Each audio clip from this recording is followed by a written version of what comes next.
My late husband's family laughed at my tears during his funeral service. They whispered about the grieving gold digger, finally losing her meal ticket. They smugly anticipated their inheritance windfall from what they assumed was a simple will, leaving everything to blood relatives while the second wife got nothing. They never suspected they were mocking Eleanor Catherine Morrison, the former senior partner of Morrison, Blackwell Associates. I had spent 43 years specializing in complex estate law, trust litigation, and inheritance disputes. I had personally drafted over 3,000 wills, including sophisticated asset protection strategies. I maintained direct relationships with probate judges, estate attorneys, and forensic accountants throughout 3 states.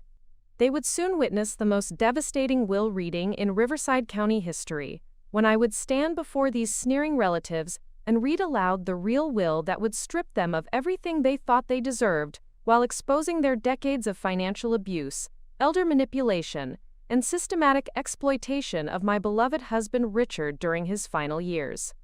Before I reveal how Richard and I had secretly redrafted his entire estate plan 6 months before his death, systematically removing every single family member who had treated him like a walking ATM while positioning me not just as the primary beneficiary, but as the executor with complete authority to investigate and prosecute their financial crimes against him, let me paint you the picture of what these vultures saw versus the reality they never suspected.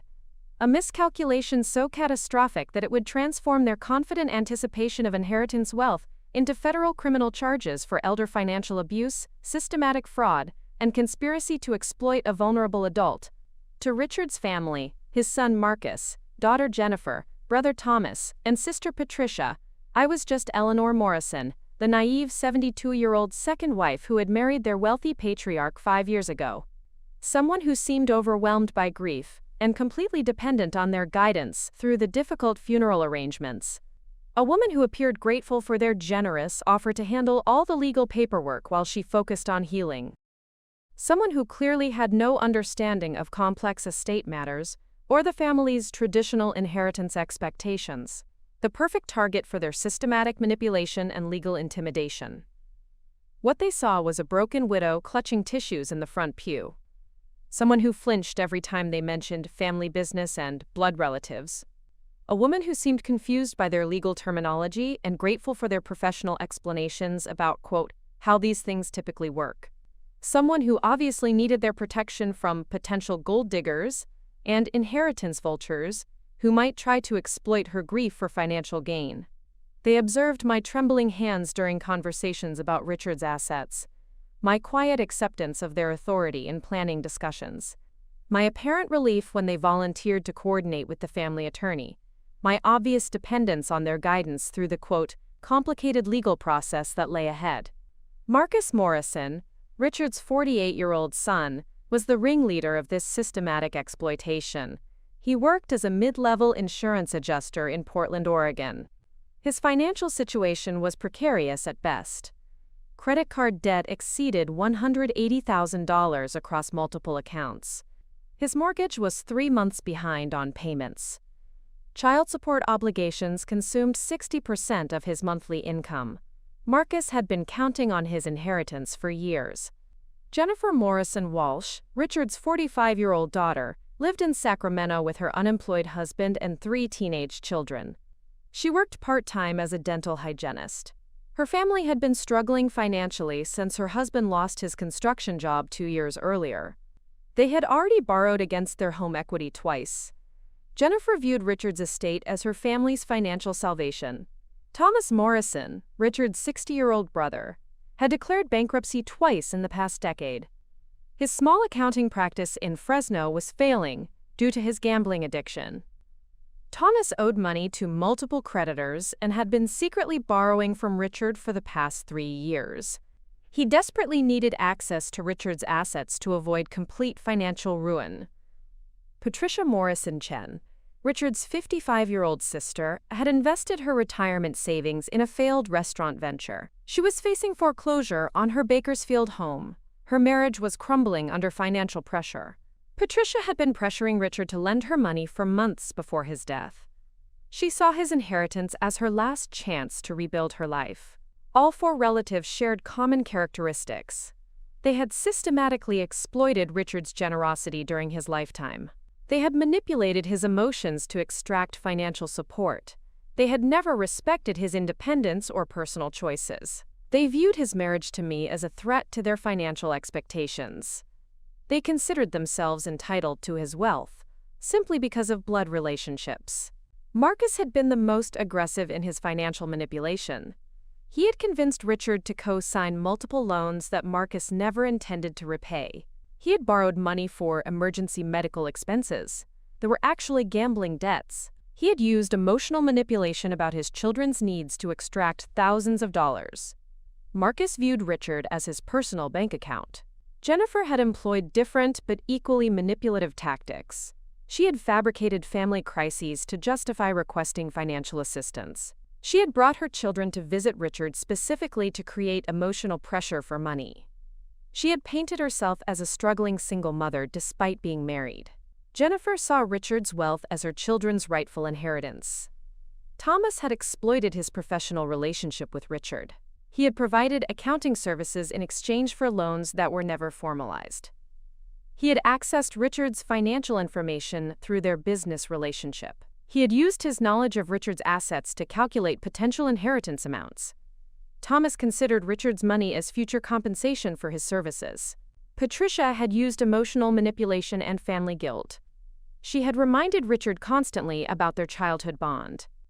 She had fabricated stories about financial hardship to justify requesting assistance. She had positioned herself as the family member who truly cared about Richard's well-being. Patricia believed she deserved Richard's support because of their shared history. The systematic nature of their exploitation had been developing for years. Each relative had established patterns of financial dependence on Richard. They had coordinated their requests to avoid appearing too greedy. They had shared information about Richard's responses to different manipulation tactics. They had created a family narrative about their entitlement to his wealth. Richard had been gradually recognizing their manipulation during his final years. He had confided in me about feeling used by his family members. He had expressed frustration about their constant financial requests. He had begun questioning their motivations for maintaining relationships with him. Richard started understanding that their love was conditional on his financial generosity. The funeral service itself had been a masterclass in their manipulative behavior. Marcus had positioned himself as the grieving son, making important decisions. Jennifer had played the role of the devoted daughter overwhelmed by loss. Thomas had presented himself as the responsible brother handling practical matters. Patricia had acted as the caring sister, protecting family interests. Their treatment of me during the funeral revealed their true attitudes. They spoke about me in third person while I was present. They made decisions about burial arrangements without consulting me. They discussed estate matters as if I had no legal standing. They treated me like an outsider intruding on family business. The laughter at my tears was the culmination of months of disrespect. They found my grief amusing because they believed it was performed. They thought my emotional displays were calculated attempts to gain sympathy. They assumed my sadness was motivated by financial concerns rather than genuine love. Their laughter revealed their complete lack of empathy and basic human decency. Marcus had been particularly cruel during the funeral. He had made snide comments about crocodile tears within my hearing. He had suggested that my grief was inappropriate for someone who had only known Richard for 5 years. He had implied that real family members were the only ones truly mourning. Marcus's behavior demonstrated his complete lack of respect for my relationship with Richard. Jennifer had joined in the mockery with subtle but pointed remarks. She had questioned whether I truly understood the depth of their family's loss. She had suggested that my tears were excessive for someone who wasn't blood family. She had made comments about people who marry for money eventually facing reality. Jennifer's words revealed her assumption that my marriage to Richard had been purely financial. Thomas had contributed to the hostile atmosphere through his professional demeanor. He had spoken about estate matters as if I were not entitled to participate. He had used legal terminology to intimidate and confuse me. He had implied that complex financial matters were beyond my understanding. Thomas had positioned himself as the family's financial expert while dismissing my potential involvement. Patricia had been the most overtly dismissive of my emotional state. She had suggested that I was being dramatic for attention. She had implied that my grief was selfish considering the family's needs. She had made comments about people who don't understand family dynamics. Patricia had consistently treated me as an outsider who didn't belong in their family circle. The coordinated nature of their behavior suggested months of planning. They had clearly discussed how to handle me during the funeral and aftermath. They had agreed on strategies to minimize my influence in estate matters. They had prepared arguments about family tradition and blood relationships. They had developed a unified approach to asserting their inheritance rights. Their confidence in the inheritance outcome was absolute and completely misplaced. They believed Richard's will would follow traditional patterns favoring blood relatives. They assumed that my marriage had been too recent to significantly impact estate planning. They thought Richard's attorney would handle everything according to family expectations. They never considered that Richard might have made different choices. The systematic financial abuse they had inflicted on Richard during his lifetime was extensive and well documented. Unpaid loans totaling over $400,000 across all 4 relatives. Emotional manipulation to extract money for fabricated emergencies. Pressure tactics using grandchildren and family guilt. Professional exploitation of Richard's trust and generosity. Complete disregard for his emotional well-being in their pursuit of financial gain. Marcus had borrowed $180,000 over 3 years through various schemes. Emergency car repairs that never happened. Medical expenses for conditions that didn't exist. Business investments that were actually gambling losses. Children's education costs that went to debt payments. Marcus had never made a single payment toward any of these loans. Jennifer had received $95,000 in direct financial assistance. Down payment help for a house that was actually used for credit card debt. Medical emergency funds that went to vacation expenses. Children's activity fees that were redirected to personal purchases. Home improvement loans that funded lifestyle expenses. Jennifer had consistently lied about the purposes of these financial requests. Thomas had obtained $140,000 through his professional relationship. Accounting fees paid in advance for services never rendered. Business consultation payments for advice never given. Tax preparation fees for returns he never filed. Financial planning services that consisted of accessing Richard's account information. Thomas had used his professional credentials to justify systematic theft. Patricia had extracted $85,000 through emotional manipulation. Family emergency funds for crises that were manufactured. Medical assistance for treatments that were cosmetic rather than necessary. Home repair loans for improvements that were actually luxury purchases. Car replacement funds for vehicles that were traded for newer models. Patricia had exploited Richard's sympathy to fund her lifestyle choices. The total amount of their systematic exploitation exceeded $500,000 in direct financial transfers. This didn't include the emotional cost of their manipulation. Richard had suffered stress and anxiety from their constant pressure. He had lost sleep, worrying about family financial demands. He had questioned his own judgment about family relationships. The psychological impact of their abuse had been severe and ongoing. Richard's recognition of their exploitation had begun 2 years before his death. He had started questioning the frequency of their financial requests.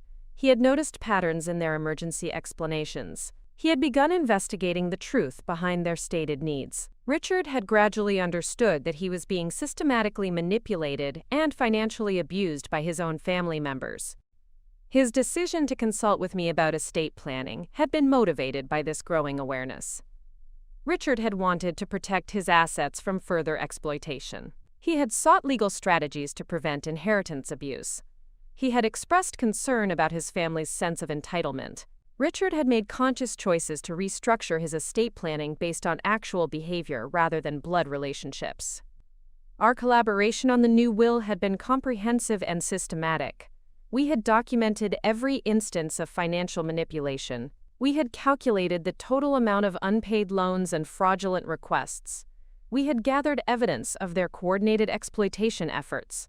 We had created legal mechanisms to expose their abuse and prevent inheritance theft. The new will contained provisions that would shock and devastate Richard's family. Complete disinheritance of all 4 relatives who had exploited him.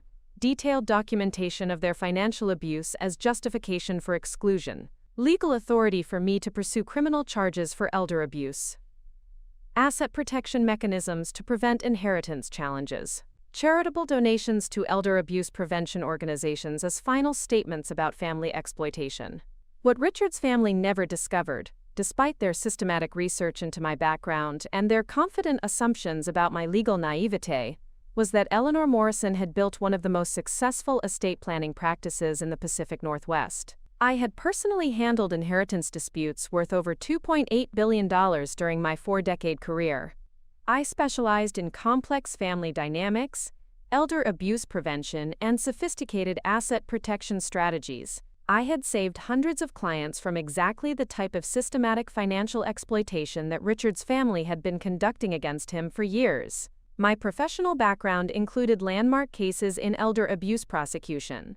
I had testified as an expert witness in dozens of inheritance fraud trials. I had developed legal strategies that became standard practice for protecting elderly clients from family exploitation. My reputation in estate law circles was legendary for aggressive advocacy on behalf of vulnerable adults. Federal agencies had consulted with me on complex inheritance fraud investigations. The Morrison Blackwell Associates firm that I had co-founded was recognized nationally for estate planning excellence. We had handled cases for Fortune 500 executives, federal judges, and international business leaders. Our client base included politicians, celebrities, and wealthy families throughout the western United States. My personal caseload had generated over $50 million in legal fees during my career. My expertise in trust litigation was particularly relevant to Richard's family situation. I had successfully prosecuted family members who had exploited elderly relatives. I had developed innovative legal strategies for exposing financial abuse. I had collaborated with forensic accountants to trace stolen assets. My track record in court was overwhelming in favor of elderly victims against exploitative family members. The professional relationships I had maintained throughout my career would prove crucial in handling Richard's estate. Federal prosecutors who specialized in elder abuse cases, forensic accountants who could trace financial manipulation, private investigators who documented family exploitation patterns, probate judges who understood complex inheritance disputes. These connections would ensure that Richard's family faced comprehensive legal consequences for their systematic abuse. The irony was so breathtakingly perfect, so precisely orchestrated by cosmic justice, that if I had written it as a legal thriller, every publisher would have rejected it as too impossibly convenient.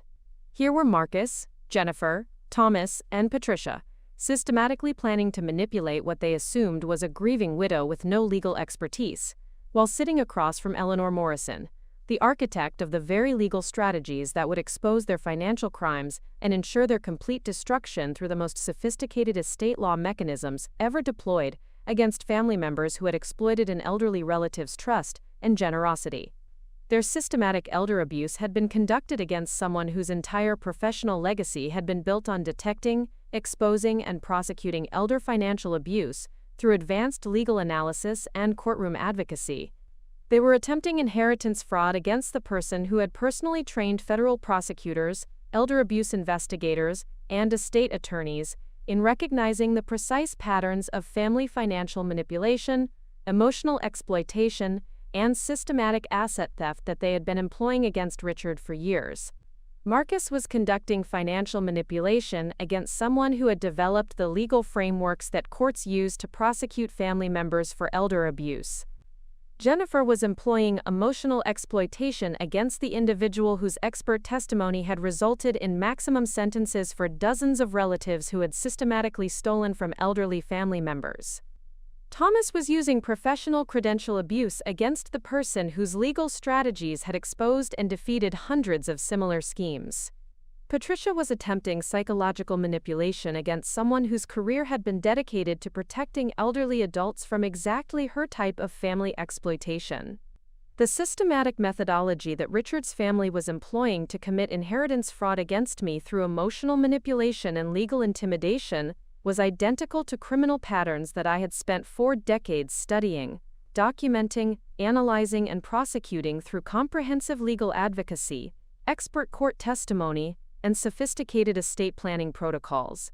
Their exploitation techniques matched case studies that I had personally developed for federal elder abuse training programs and estate litigation courses. Their family manipulation methods followed patterns that I had identified in organized inheritance fraud networks during my collaboration with law enforcement agencies. The moment when I would stand up in that probate courtroom and begin reading Richard's real will aloud would mark the beginning of the most comprehensive legal devastation these arrogant relatives had ever imagined possible. Their confident laughter at my funeral tears would echo as evidence of their callous exploitation. Their assumptions about my legal ignorance would become proof of their criminal intent. Their systematic financial abuse of Richard would result in complete asset forfeiture, criminal prosecution, and the total destruction of everything they had stolen from the man they claimed to love. The cosmic justice was about to unfold with mathematical precision. 4 relatives who had spent years treating Richard like their personal bank account were about to discover they had targeted the wrong widow. Their systematic elder abuse had been conducted against someone whose entire professional life had been dedicated to detecting, exposing, and prosecuting exactly their type of family financial exploitation. They laughed when I cried at my husband's funeral. Soon, I would be the only one left standing when the real will was read aloud. The systematic destruction of their lives would begin with a single document that would expose years of financial abuse, result in criminal prosecution, and ensure that their greed would cost them everything they thought they deserved. The perfect cosmic irony was about to deliver justice that exceeded their worst nightmares while vindicating the memory of the man they had systematically exploited until his final breath. To Marcus Morrison, I was exactly what he had hoped for when his father announced his engagement 5 years ago. A naive older woman who seemed grateful for family acceptance.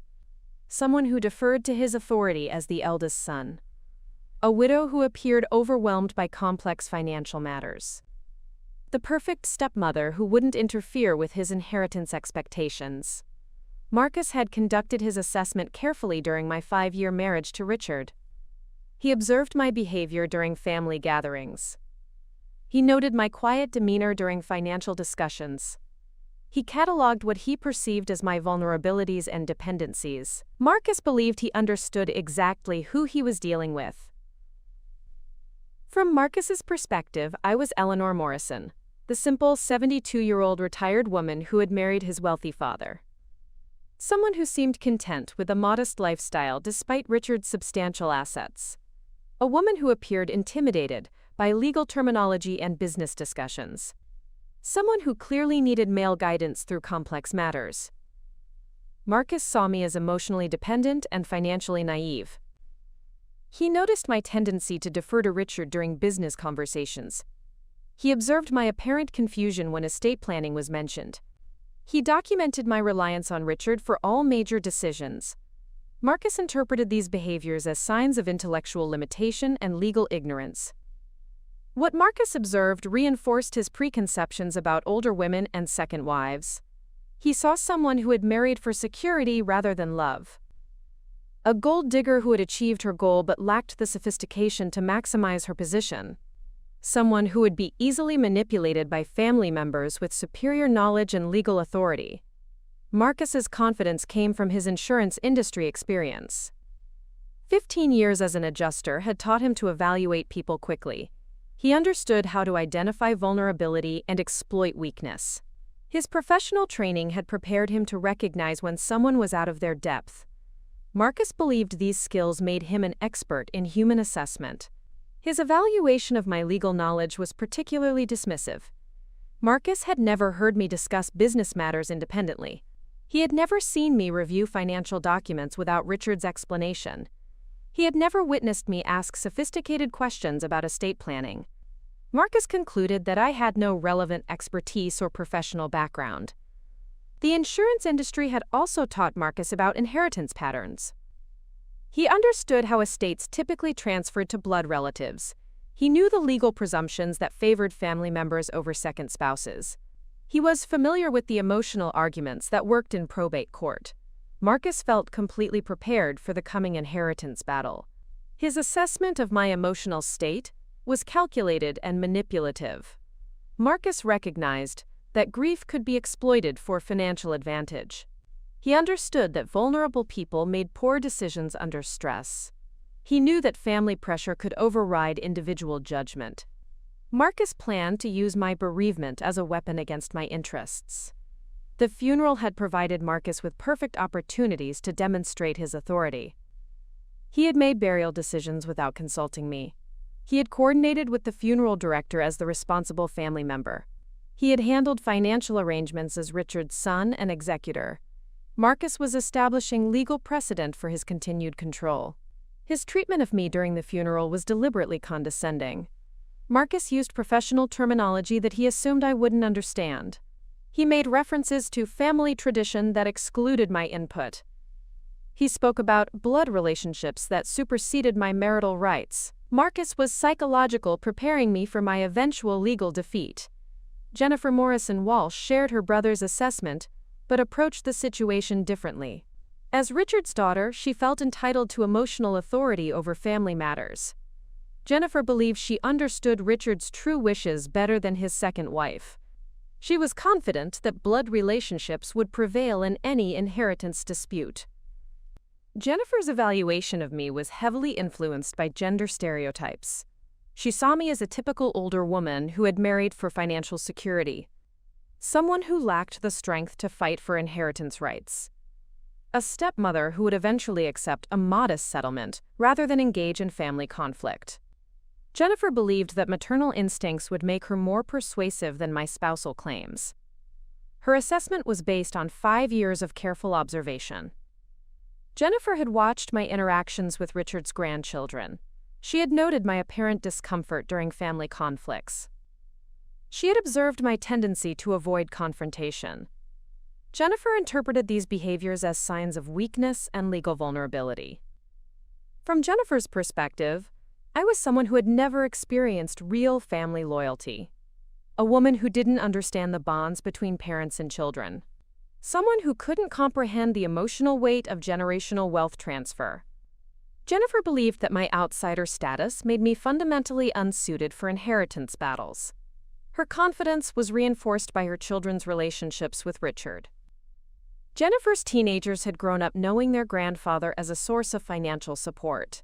They had emotional claims that she believed would resonate with probate judges.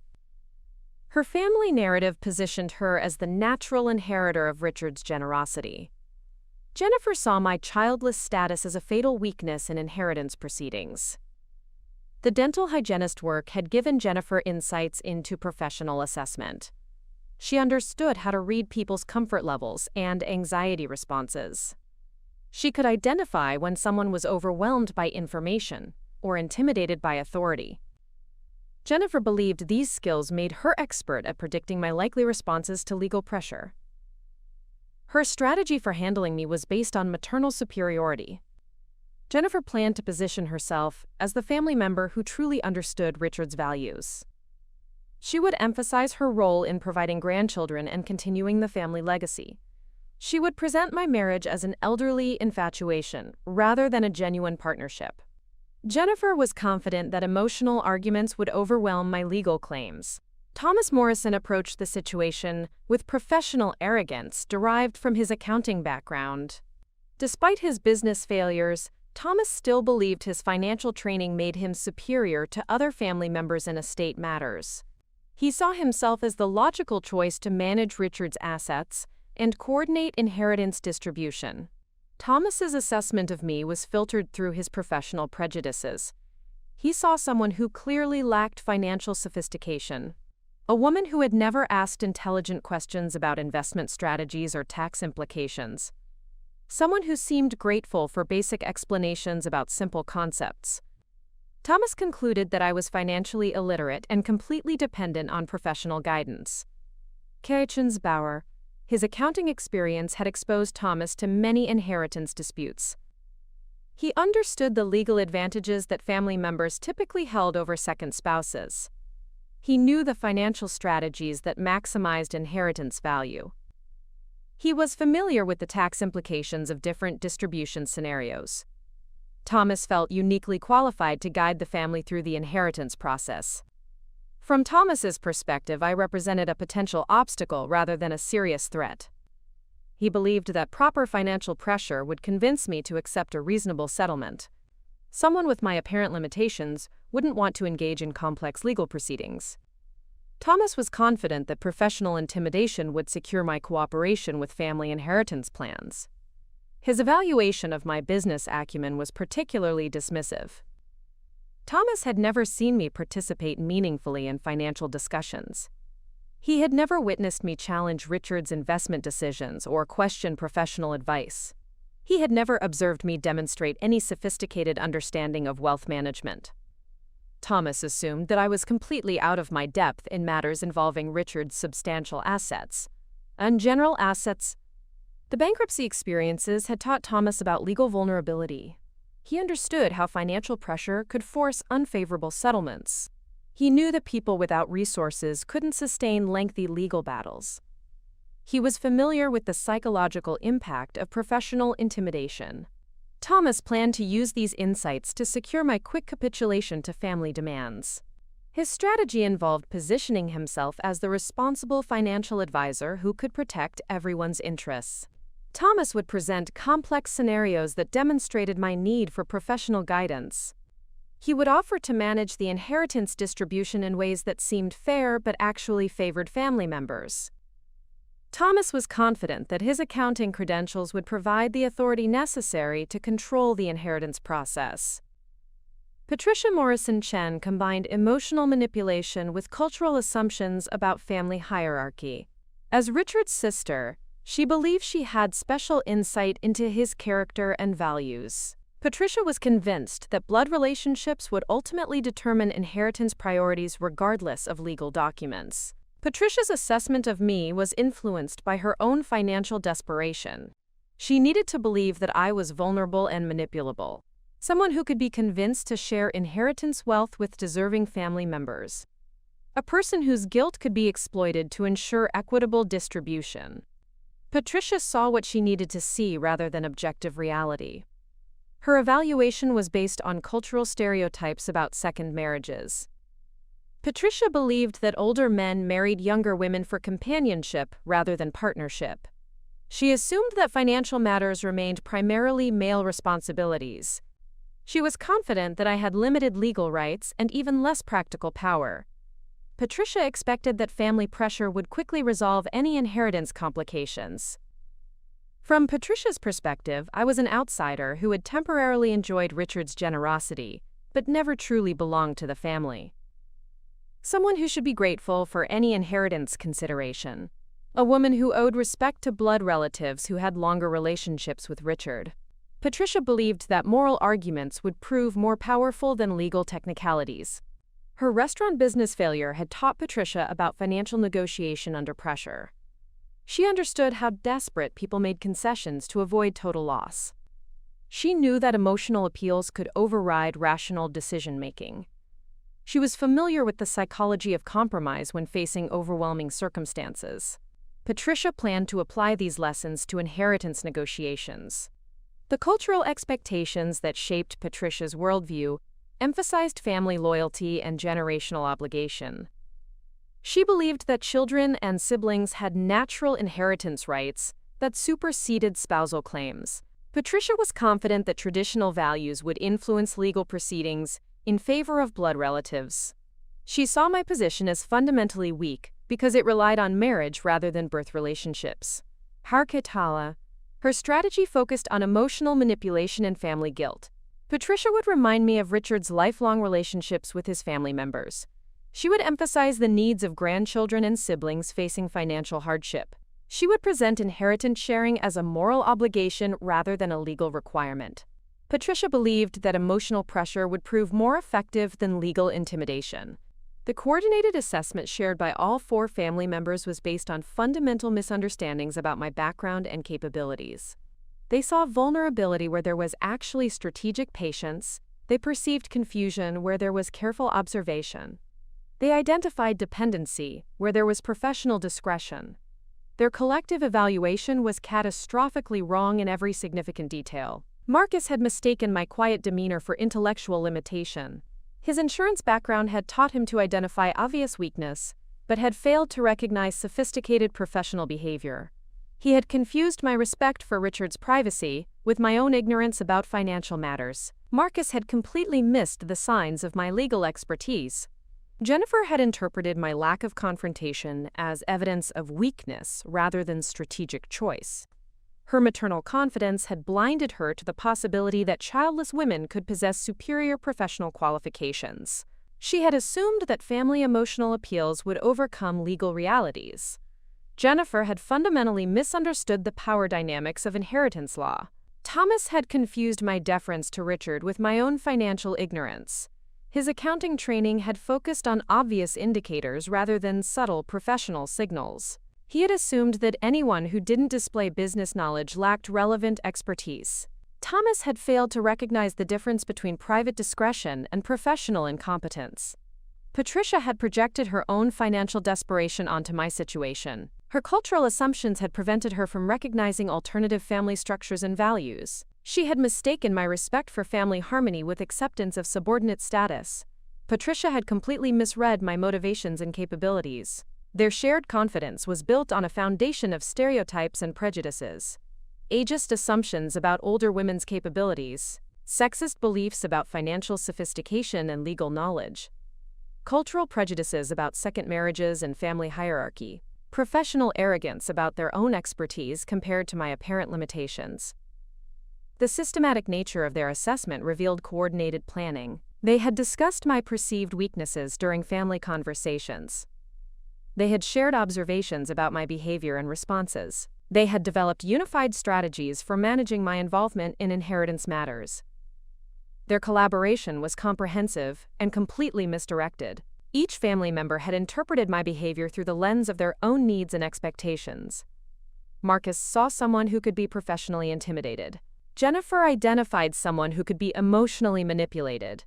Thomas recognized someone who could be financially confused. Patricia discovered someone who could be culturally pressured. All four were projecting their own assumptions rather than observing objective reality. Their confidence was reinforced by their shared financial desperation. They needed to believe that I was vulnerable and manageable. Their inheritance expectations required that I pose no serious threat to their plans. Their individual financial crises made them desperate for quick resolution. This desperation had clouded their judgment and prevented accurate assessment. The funeral behavior that I had observed was their attempt to establish dominance and control. Marcus had positioned himself as the natural family leader. Jennifer had claimed emotional authority through her maternal status. Thomas had asserted professional credibility through his business background. Patricia had emphasized traditional family values and blood relationships. Their laughter at my tears represented the culmination of months of dismissive attitudes. They found my grief amusing because they believed it was performed for their benefit. They thought my emotional displays were calculated attempts to gain sympathy and support. They assumed that my sadness was motivated by financial concerns rather than genuine love for Richard. The coordinated timing of their inheritance discussions revealed careful preparation. They had agreed on strategies for managing my participation in legal proceedings. They had developed arguments about family tradition and natural inheritance rights. They had prepared financial projections that minimized my potential claims. Their planning was sophisticated but based on completely false premises.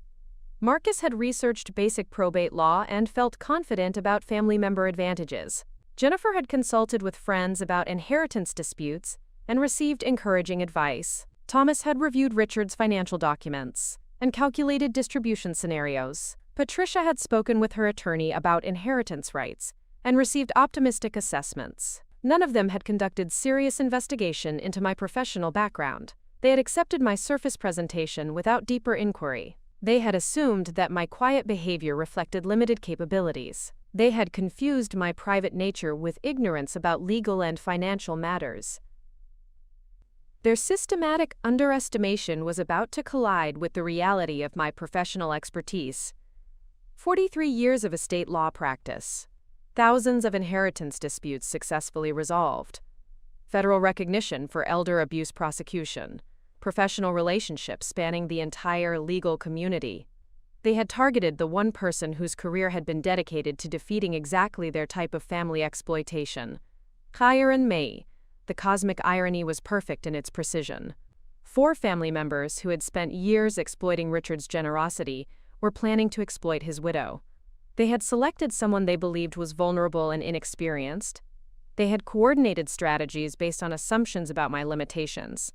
They had convinced themselves that inheritance law would favor their blood relationships over my spousal rights.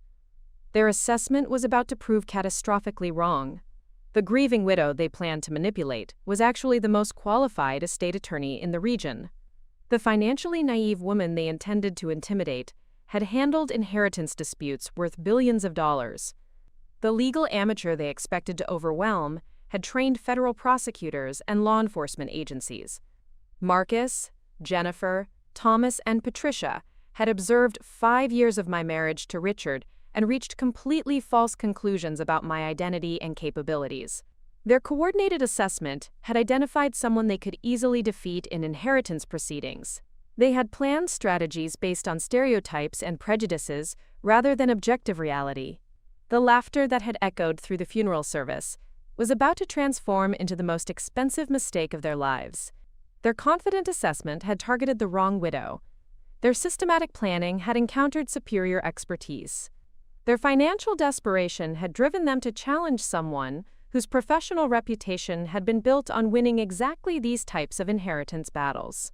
The perfect irony was about to unfold with mathematical precision.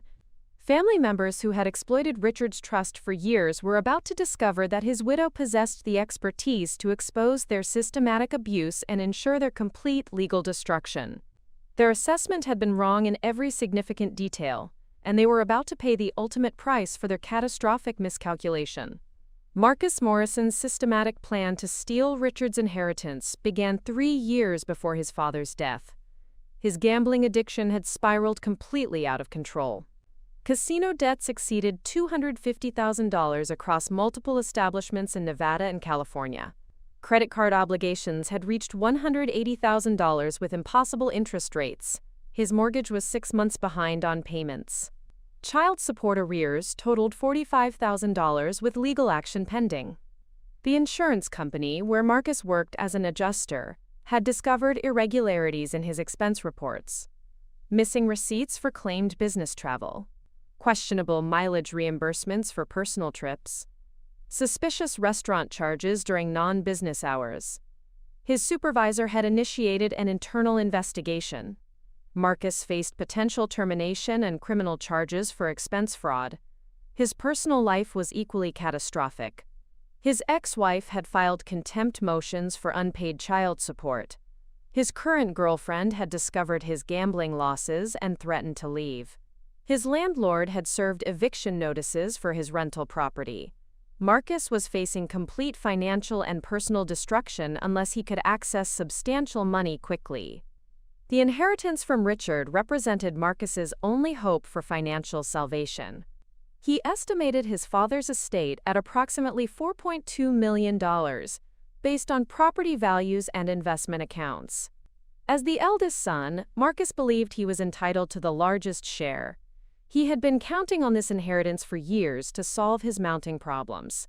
Marcus's research into inheritance law had been superficial but encouraging. Online articles suggested that blood relatives typically received preference over second spouses. Legal forums discussed successful challenges to wills that favored non-family members. Probate attorneys advertised services for fighting unfair inheritance distributions. Marcus felt confident that family members would prevail in any dispute. His strategy was based on establishing legal precedent for family authority. Marcus had positioned himself as Richard's primary caregiver during medical appointments. He had coordinated with doctors about treatment decisions. He had managed prescription medications and medical equipment. Marcus was creating a paper trail that demonstrated his essential role in Richard's final years. The systematic documentation Marcus maintained was comprehensive and calculated. Medical appointment schedules showing his constant presence. Financial records of payments made on Richard's behalf.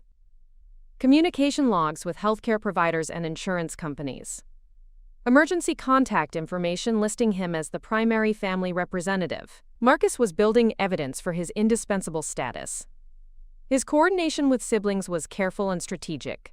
Monthly family meetings to discuss Richard's declining health. Shared Google Documents tracking medical expenses and care requirements. Group text messages about Richard's daily needs and emergency situations. Unified presentations to healthcare providers about family involvement. Marcus was orchestrating a coordinated family presence that excluded me. The manipulation tactics Marcus employed were sophisticated and emotionally devastating. He exploited Richard's guilt about being a burden on family members. He emphasized the financial sacrifices his children were making for their grandfather's care. He created artificial emergencies that required immediate family intervention. Marcus was systematically undermining Richard's independence and decision-making confidence. His research into my background had been minimal and prejudiced. Marcus had Googled my name and found only basic social media profiles. He had asked mutual friends about my professional history and received vague responses about retirement. He had observed my behavior during family gatherings and concluded that I was intellectually limited. Marcus had convinced himself that I posed no serious threat to his inheritance plans. The timeline Marcus had developed for securing his inheritance was aggressive and detailed. Immediate establishment of family authority during funeral arrangements.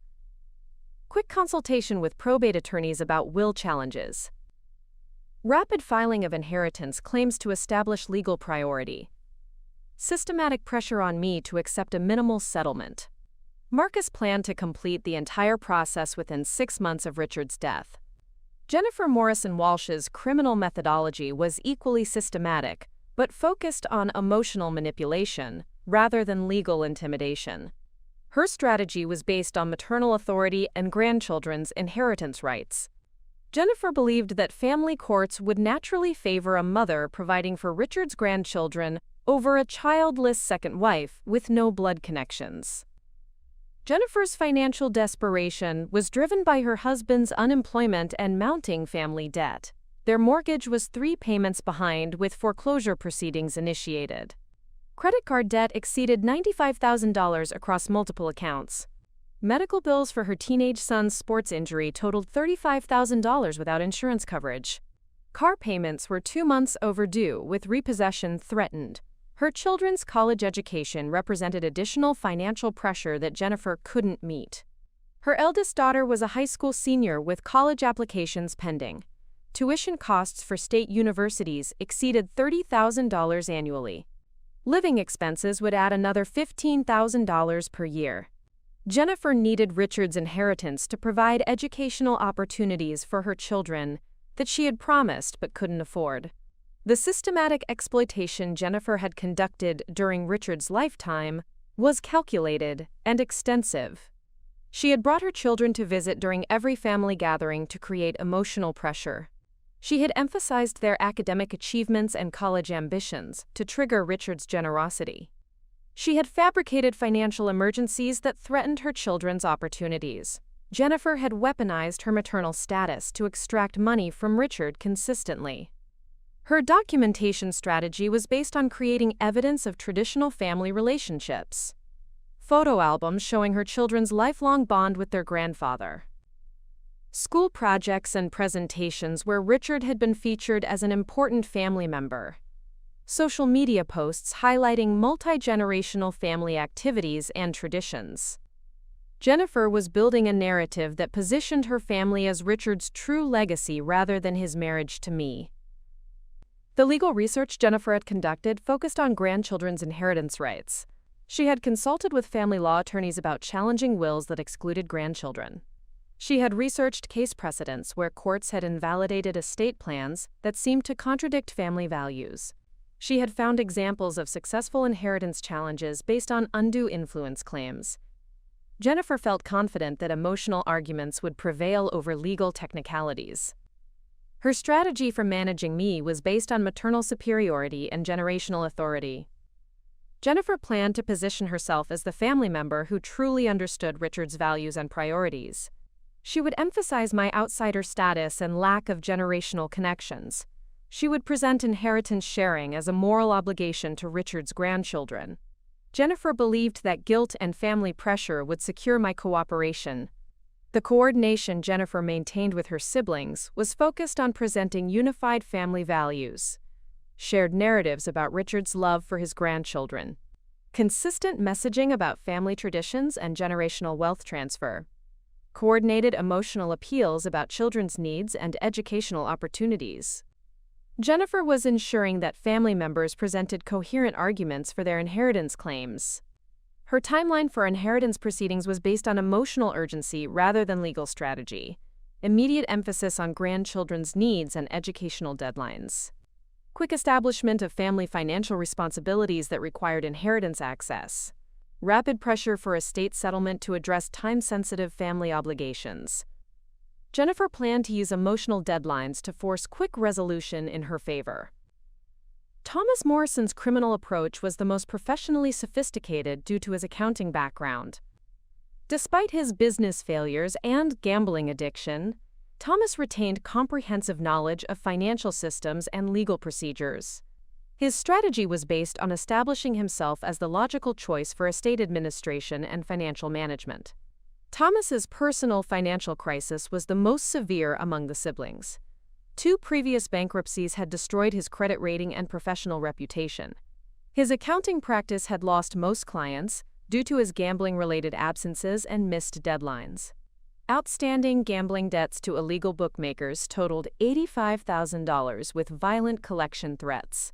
His professional license was under review for client fund mismanagement. The systematic theft Thomas had conducted from Richard was the most technically sophisticated. He had accessed Richard's financial accounts through their business relationship. He had redirected investment dividends to accounts he controlled. He had borrowed against Richard's credit lines without authorization. Thomas had used his professional credentials to commit systematic financial fraud that totaled over $140,000. His documentation strategy was based on establishing professional necessity for his involvement, tax preparation services that created dependency on his expertise, financial planning consultations that positioned him as essential for estate management, investment analysis reports that demonstrated his superior knowledge. Thomas was building professional credibility that would justify his control over inheritance proceedings. The legal research Thomas had conducted was the most comprehensive among family members. He had studied probate court procedures and requirements. He had analyzed inheritance tax implications and optimization strategies.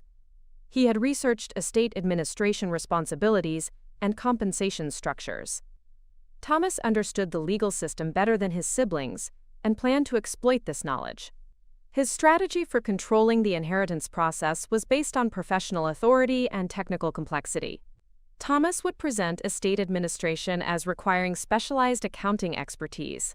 He would emphasize tax implications that demanded professional management. He would create financial scenarios that demonstrated the need for his ongoing involvement. Thomas planned to position himself as indispensable for proper estate handling. The coordination Thomas provided to family members was based on financial analysis and legal strategy, detailed projections of inheritance amounts and distribution timelines, technical explanations of probate procedures and requirements, professional assessments of legal challenges, and success probabilities. Thomas was providing the analytical foundation for family inheritance planning. His timeline for estate control was based on immediate establishment of professional authority, quick consultation with probate attorneys about administration appointments, rapid filing of financial documents that demonstrated his expertise, systematic presentation of estate complexity that required professional management. Thomas planned to secure administrative control before other family members, or I could mount effective opposition. Patricia Morrison Chen's criminal methodology was the most emotionally manipulative and culturally sophisticated. Her strategy was based on traditional family values and lifelong relationships. Patricia believed that courts would respect the emotional bonds between siblings over the legal claims of a recent marriage. Patricia's financial desperation was driven by her failed restaurant investment and impending divorce. The restaurant closure had cost her entire retirement savings of $185,000. Divorce proceedings threatened to divide her remaining assets with her soon-to-be ex-husband. Her house was facing foreclosure with 3 months of missed mortgage payments. Credit card debt exceeded $65,000 with minimum payments beyond her monthly income. The emotional manipulation Patricia had perfected during Richard's lifetime was systematic and devastating.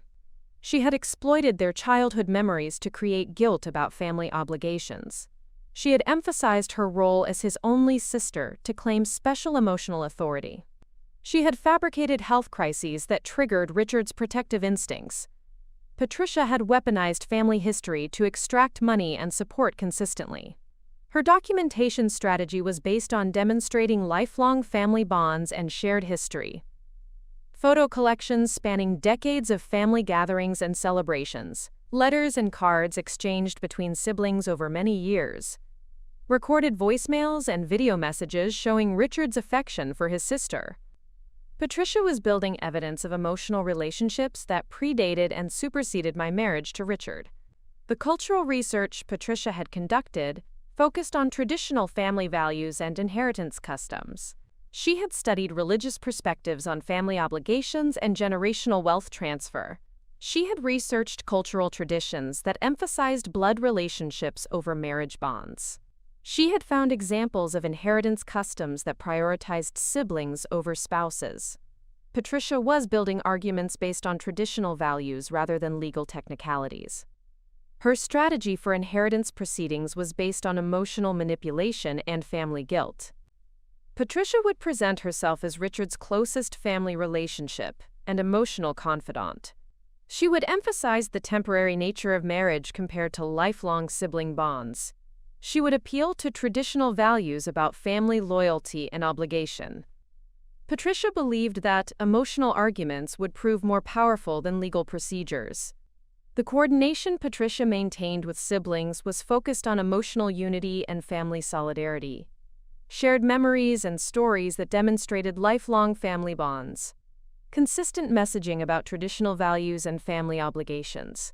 Coordinated emotional appeals that emphasized blood relationships over legal documents. Patricia was ensuring that family members presented unified emotional arguments for inheritance priority.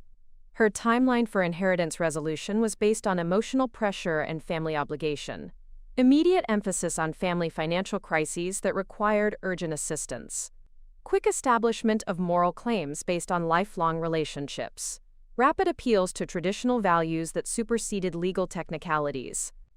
Patricia planned to use family guilt and emotional manipulation to secure inheritance sharing. The coordinated criminal enterprise that emerged from individual family member planning was sophisticated and comprehensive. Each sibling had developed expertise in different aspects of inheritance manipulation. Marcus provided legal intimidation and procedural knowledge. Jennifer contributed emotional manipulation and generational arguments. Thomas offered financial analysis and administrative control. Patricia added cultural authority and traditional values appeals. Or was porkandrita tu tejans I am torkandrita tu tejana iur. Their coordination meetings had been ongoing for months before Richard's death. Monthly family dinners where inheritance strategies were discussed. Shared documents outlining legal procedures and requirements. Group consultations with attorneys about challenge possibilities. Coordinated research into my background and vulnerabilities. The family had been systematically planning their inheritance theft for over a year. The systematic nature of their planning revealed criminal intent and conspiracy. Documented communication about inheritance distribution that excluded me. Shared financial projections that assumed family control of assets. Coordinated legal strategies for challenging Richard's actual wishes. Systematic research into manipulation tactics and pressure techniques. Their planning constituted organized criminal conspiracy to commit inheritance fraud. Each family member had prepared specific roles for inheritance proceedings. Marcus would serve as the primary family spokesperson and legal coordinator. Jennifer would provide emotional testimony about family relationships and grandchildren's needs. Thomas would handle financial analysis and estate administration. Patricia would offer cultural and traditional authority for family claims. Their coordination was comprehensive and professionally planned. The timeline they had established was aggressive and coordinated. Immediate assertion of family authority during funeral arrangements. quick consultation with probate attorneys about will challenges, rapid filing of inheritance claims to establish legal priority, systematic pressure campaigns to force my capitulation, coordinated family unity to overwhelm my individual resistance. They planned to complete their inheritance theft within 6 months. Their research into my background had been systematic but superficial. Internet searches that revealed only basic biographical information. Social media monitoring that showed limited professional activity. Casual inquiries to mutual friends about my career history. Observation of my behavior during family gatherings over 5 years. They had concluded that I posed no serious threat to their inheritance plans. The legal strategies they had developed were based on standard inheritance challenges. Claims of undue influence suggesting I had manipulated Richard's decision-making. Arguments about family tradition and blood relationship priority. Emotional appeals about grandchildren's needs and educational opportunities. Cultural arguments about traditional inheritance, customs, and values. They felt confident that these arguments would prevail in probate court. Their financial projections assumed successful inheritance acquisition, detailed calculations of estate value and distribution amounts, projected timelines for asset liquidation and access, planned expenditures for individual financial obligations and debt payments, investment strategies for inheritance money management. Each family member had already planned how to spend money they believed they would inherit. The systematic documentation they had prepared was comprehensive and coordinated. Medical records showing family involvement in Richard's care. Financial records demonstrating family support and assistance. Communication logs proving family consultation on important decisions. Legal documents establishing family authority and responsibility. They had created extensive evidence supporting their inheritance claims. Their manipulation tactics had been refined through months of practice and coordination. Emotional pressure techniques that exploited my grief and vulnerability. Legal intimidation strategies that emphasized my disadvantaged position. Cultural arguments that positioned me as an outsider without family standing. Financial projections that made sharing seem reasonable and generous. They had developed sophisticated manipulation methodologies. The criminal enterprise they had created was systematic, coordinated, and comprehensive. Multiple family members working together to commit inheritance fraud. Sophisticated planning that addressed legal, emotional, and cultural challenges. Professional expertise applied to criminal purposes. Extensive documentation supporting fraudulent claims. Coordinated timing and strategic implementation. Their conspiracy was complete and ready for execution.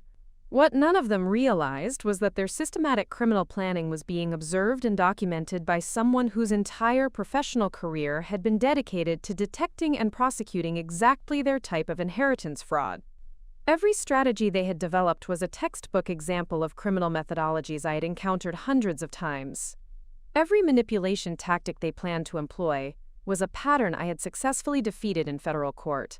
Their coordinated conspiracy was about to encounter the most sophisticated legal expertise available for inheritance protection. Their systematic planning would become evidence for their own criminal prosecution. Their financial desperation would result in complete asset forfeiture and criminal conviction. Their inheritance dreams would transform into federal prison sentences and permanent financial destruction. The perfect irony was about to unfold with devastating precision. 4 family members who had systematically planned to steal Richard's inheritance had unknowingly targeted the one person whose professional expertise guaranteed their immediate detection and comprehensive prosecution. Their criminal methodology was about to collide with superior legal knowledge and federal law enforcement authority. What Richard's family never discovered was my true professional identity.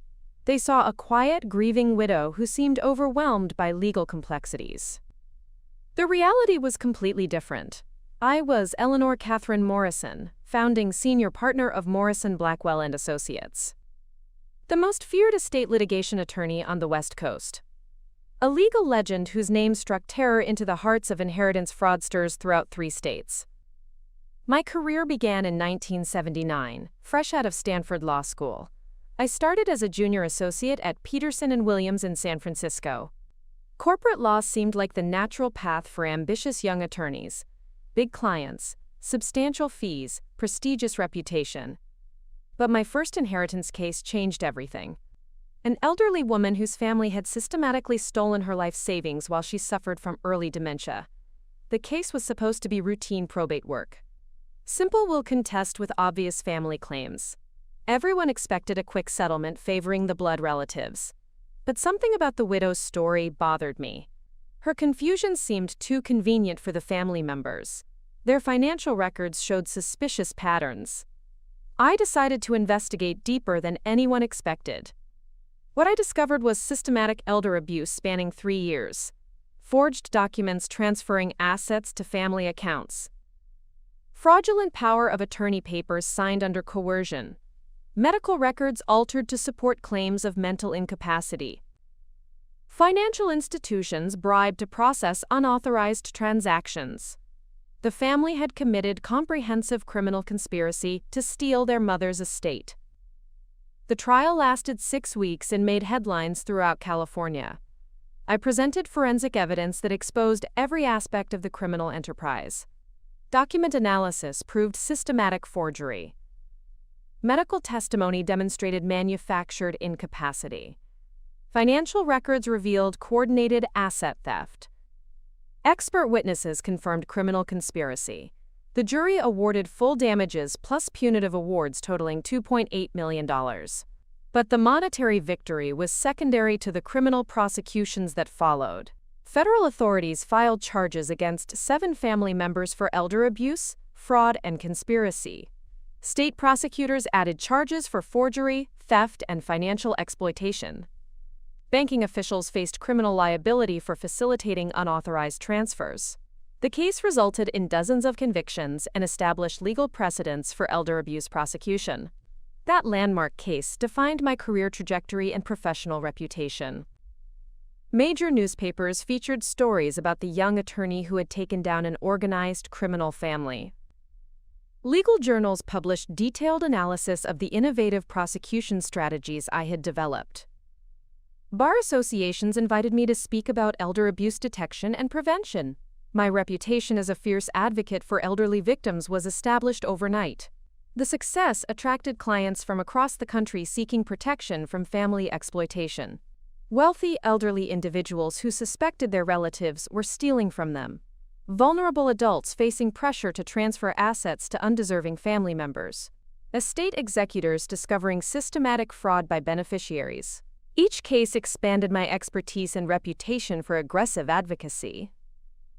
Morrison, Blackwell Associates was founded in 1985 when my growing caseload demanded institutional support. My partner David Blackwell brought tax expertise and financial analysis capabilities. Our combined specialization in estate law and forensic accounting created unique advantages for complex inheritance disputes. We quickly became the premier firm for high-stakes estate litigation on the West Coast. The firm's client base included Fortune 500 executives, federal judges, entertainment industry celebrities, and international business leaders. Our typical case involved estates worth millions of dollars and family disputes spanning multiple generations. We handled inheritance challenges, trust litigation, elder abuse prosecution, and estate planning for ultra-high net worth individuals. Our success rate in court exceeded 95% across all case categories. My personal specialization evolved toward elder abuse prevention and criminal prosecution. The systematic nature of family financial exploitation fascinated and horrified me. How children could steal from aging parents. How siblings could exploit vulnerable relatives. How trusted family members could become predatory criminals. I developed expertise in recognizing, documenting, and prosecuting these criminal enterprises. The landmark cases that established my national reputation involved increasingly sophisticated criminal methodologies. The Seattle Trust Fund conspiracy involved 3 generations of family members systematically looting a $50 million family trust. The Portland medical fraud ring included doctors, nurses, and family members exploiting elderly patients for financial gain. The San Francisco banking scandal exposed institutional cooperation with family inheritance theft. Each major case generated new legal strategies and prosecution techniques. I developed forensic methodologies for detecting document forgery and financial manipulation. I created interview techniques for identifying elder abuse victims and criminal perpetrators. I established coordination protocols with law enforcement agencies for criminal prosecution. My innovations became standard practices for estate attorneys nationwide. The academic recognition that followed was unprecedented for a practicing attorney. Harvard Law School appointed me as a visiting professor specializing in elder abuse law. Stanford University invited me to establish their first elder justice clinic. UCLA School of Law featured my research in their advanced estate planning curriculum. My textbook, Prosecuting Family Financial Abuse, became required reading at law schools nationwide. Federal agencies began consulting with me on complex inheritance fraud investigations. The FBI's white-collar crime division sought my expertise for organized financial exploitation cases. The Department of Justice Elder Justice Initiative invited my participation in policy development. The Social Security Administration consulted me about systematic benefit fraud schemes. My professional relationships extended throughout federal law enforcement. The international recognition was equally impressive. Interpol invited me to speak at conferences about cross-border inheritance fraud. The United Nations Elder Rights Commission featured my research in their policy recommendations. The International Association of Estate Attorneys elected me to their governing board. Legal systems worldwide adopted prosecution strategies I had developed. My expertise in document analysis became legendary in legal circles. I could identify forged wills and fabricated financial records with extraordinary accuracy. Microscopic examination revealed pen pressure variations and ink inconsistencies. Handwriting analysis exposed signature forgeries and document alterations. Computer forensics uncovered digital manipulation of financial records. My testimony had never been successfully challenged in court. The psychological profiling techniques I developed for identifying criminal family members were revolutionary. Systematic exploitation patterns that revealed organized criminal intent. Communication analysis that exposed coordination between family members. Financial behavior analysis that demonstrated criminal conspiracy. Interview methodologies that extracted confessions from sophisticated criminals. Law enforcement agencies worldwide adopted my techniques. Training programs I developed became standard for law enforcement and legal professionals. FBI agents received instruction in elder abuse investigation techniques. State prosecutors learned advanced strategies for family fraud prosecution. Estate attorneys studied methods for protecting vulnerable clients. Social workers gained skills for identifying financial exploitation. My training materials were used by thousands of professionals annually. The specialized databases I helped create revolutionized inheritance fraud detection. Criminal family member identification systems linked to federal law enforcement. Financial pattern analysis tools that detected systematic exploitation.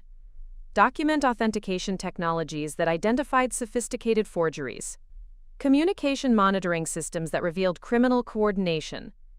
These resources were available to qualified legal professionals nationwide. My security clearance with federal agencies provided access to classified information about organized inheritance fraud. Criminal network analysis that identified interstate criminal enterprises. Financial intelligence that tracked money laundering through inheritance theft. Communication intercepts that revealed sophisticated criminal planning. International cooperation data about cross-border inheritance fraud. This classified access enhanced my ability to protect clients and prosecute criminals. The professional relationships I maintained were extensive and strategically valuable. Federal prosecutors who specialized in elder abuse cases throughout the country. Forensic accountants who could trace the most sophisticated financial fraud schemes. Private investigators who specialized in family criminal enterprise detection. Medical experts who could identify signs of elder abuse and coercion. International legal contacts who facilitated cross-border prosecution. My reputation for courtroom excellence was unmatched in estate law circles. I had never lost a case involving systematic family financial exploitation. My cross-examination techniques demolished criminal defendants and exposed their lies. My presentation of forensic evidence was so compelling that juries regularly awarded maximum damages. My legal arguments had established precedents that were cited in courts nationwide. The technology resources available to my firm were state-of-the-art for legal practice. Advanced document analysis equipment that detected the most sophisticated forgeries. Computer forensic systems that recovered deleted financial records and communications. Secure communication networks that protected client information from criminal interference. Database access that provided real-time information about potential criminal family members. My personal expertise in financial analysis rivaled professional forensic accountants. I could identify systematic asset theft through complex financial manipulation.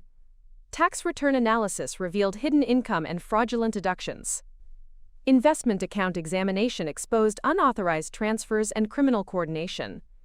Banking record analysis demonstrated patterns of systematic exploitation. My financial expertise was essential for successful elder abuse prosecution. The research capabilities that my firm maintained were comprehensive and current. Academic partnerships that provided access to cutting-edge legal research. Professional associations that shared information about emerging criminal methodologies. Government agencies that provided intelligence about organized inheritance fraud. International contacts that facilitated cross-border criminal investigation. Our research resources were unmatched in the legal profession.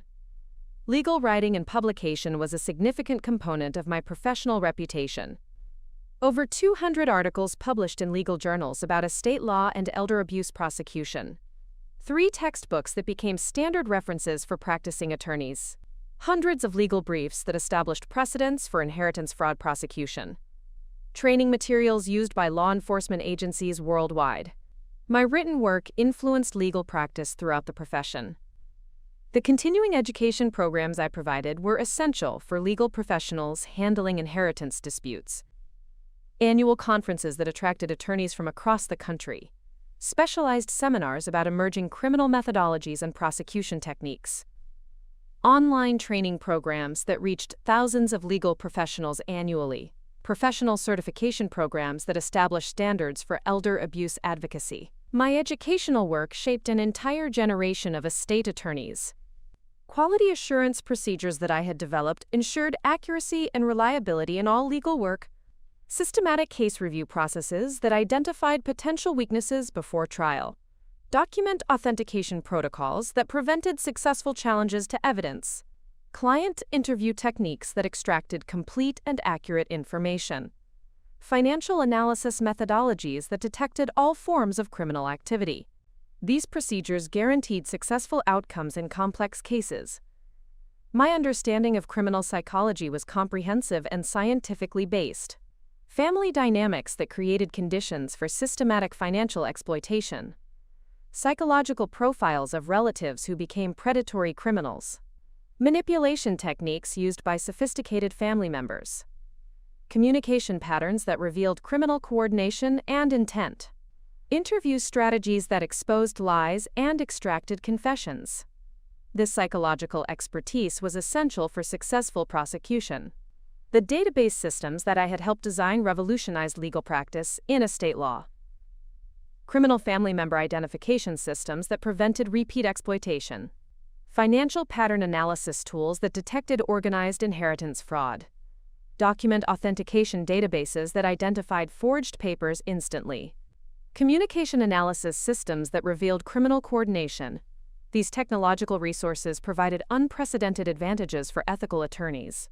Coordination with law enforcement agencies was a crucial component of my practice. FBI agents who could investigate interstate criminal enterprises. DEA officers who understood financial crimes related to drug activity. IRS investigators who could identify tax fraud associated with inheritance theft. State prosecutors who specialized in elder abuse and family exploitation. Local police who could provide protection for vulnerable clients. These relationships ensured comprehensive criminal accountability. My expertise in international law facilitated prosecution of cross-border inheritance fraud. Treaties and agreements that enabled cooperation with foreign law enforcement. Legal procedures for recovering assets hidden in offshore accounts. extradition processes for bringing criminal family members back for prosecution, international court systems that could enforce American legal judgments, currency exchange monitoring that detected money laundering through inheritance theft.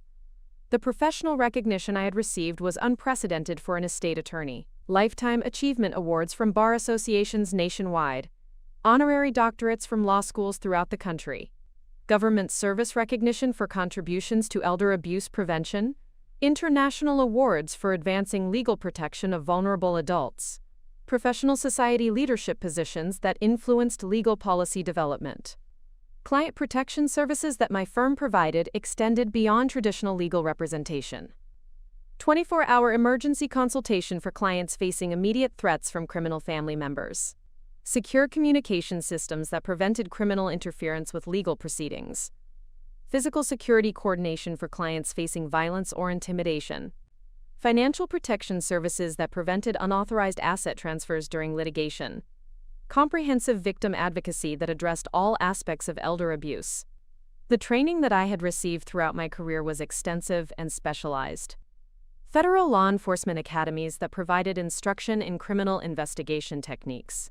International conferences that shared information about emerging fraud methodologies.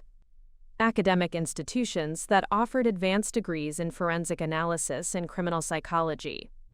Professional associations that provided continuing education about legal developments. Government agencies that offered classified briefings about organized criminal activity. My expertise in evidence collection and preservation was essential for successful prosecution. Crime scene analysis that identified signs of systematic financial exploitation. Document examination that detected forgeries and alterations. Electronic evidence recovery that exposed criminal communications and coordination. Witness interview techniques that extracted complete and accurate testimony.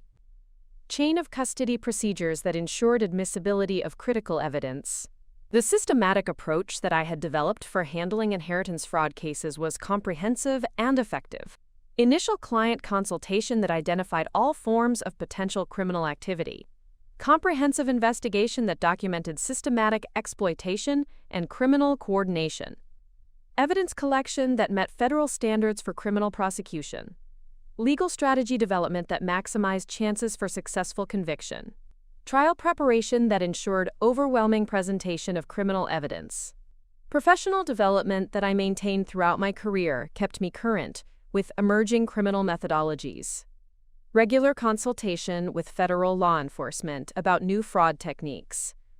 Academic research that identified psychological patterns in family criminal behavior.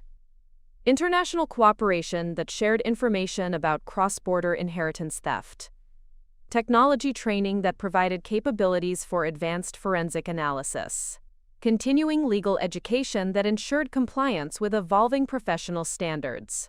What Richard's family had never suspected was that their systematic inheritance fraud was being planned against someone whose entire professional reputation had been built on detecting, exposing, and prosecuting exactly their type of criminal enterprise.